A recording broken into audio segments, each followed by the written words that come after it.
बैठक घेण्याचं कारण एकमेव, काल सन्माननीय महाराष्ट्राच्या राज्यमंत्री आदरणीय मेघनाताई या ठिकाणी त्यांनी आढावा बैठक घेतली, पण मला वाटतं की मेघनाताईला कुठल्याही प्रकारची काही माहिती दिली नाही आणि संबंधित जो पार्टीचा जिल्हा अध्यक्ष आहे त्यांनी तुम्हाला सांगतो की सर्व अधिकाऱ्याला धारेवर धरलं, आरेरावीची भाषा केली, कमरेच्या खाली बोलले आणि फक्त ब्लॅकमेलिंग. आमचा मुख्यमंत्री आहे, आम्ही तुम्हाला सस्पेंड करू, आम्ही जे सांगलं तेच ऐका, आमचा फोन का घेतला नाही, फोन का कोणता घेतला नाही, तर यायचा कार्यकर्ता त्या अधिकाऱ्याकडे जाईल, त्याच्या कार्यकर्त्याच्या फोनहून हा महाशय बोलल की फलाना फलाना आहे, माझी ही मागणी आहे, ही तुम्ही पूर्ण करा. कालचं तर तुम्हाला सांगतो लाज वाटण्यासारखं आहे. सन्माननीय मुख्यमंत्र्यांना मी ही व्यथा सांगणार आहे. सन्माननीय या देशाचे पंतप्रधान नरेंद्रभाई मोदींनी सांगितले हर घर तिरंगा. या इथलच्या जिल्हा अध्यक्षांनी या ठिकाणी इथलच्या अधिकाऱ्याला 50,000 झेंड्याची मागणी केली. किती? 50,000 झेंड्याची मागणी केली. आम्हाला झेंडे द्या. राशन दुकानदाराकडे चाललेत, तू आम्हाला राशन देतो का नाही, नाही तर मग तुला आम्ही बदलतो.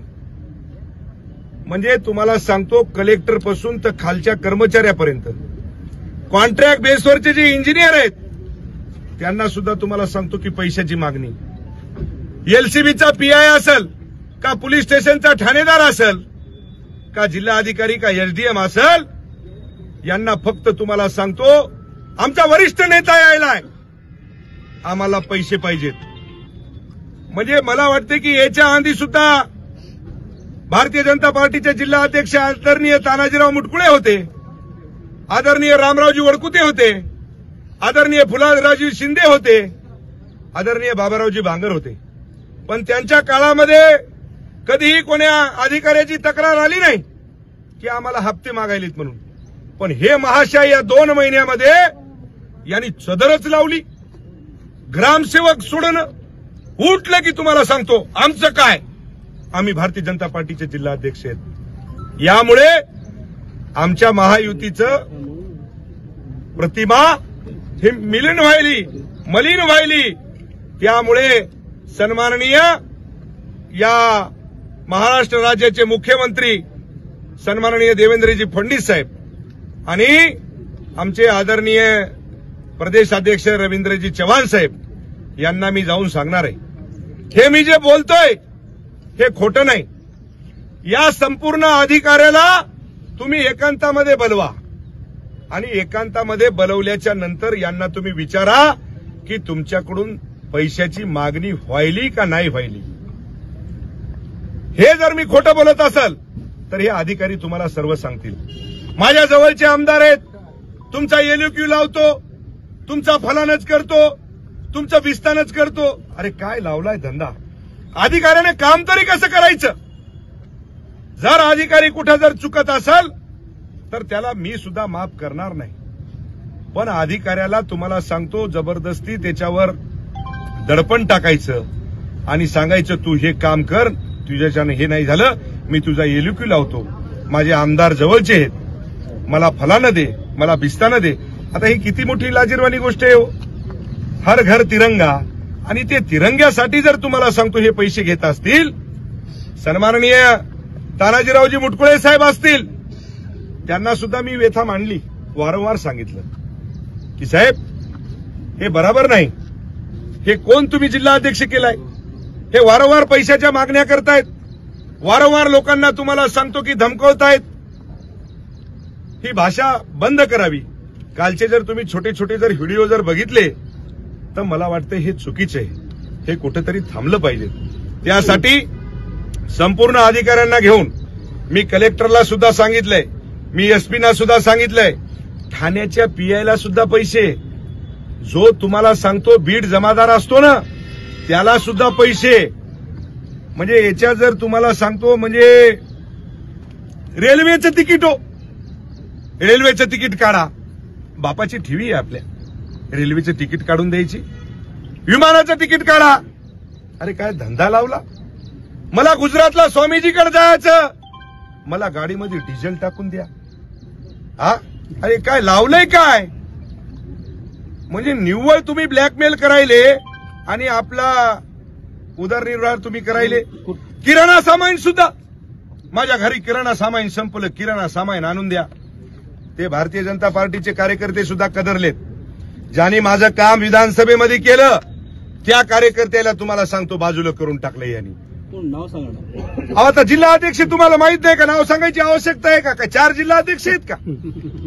हा, आणि हे मी नाही, हे सर्वसामान्य अधिकाऱ्यांना विचारा. खालच्या चपराशापासून तर वरच्या कलेक्टर पर्यंत विचारा.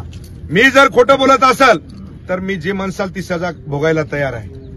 त्याच्यानंतर तुम्हाला सांगतो की म्हणजे आता हे याच्यात जर बघितलं तर तुम्हाला सांगतो, बांधकाम विभाग असेल, आरोग्य विभाग असेल, तहसील असेल, पंचायत समिती असेल, म्हणजे ज्या ज्या ठिकाणी तुम्हाला सांगतो सर्व अधिकारी त्रस्त झालेत या 2 महिन्यामध्ये.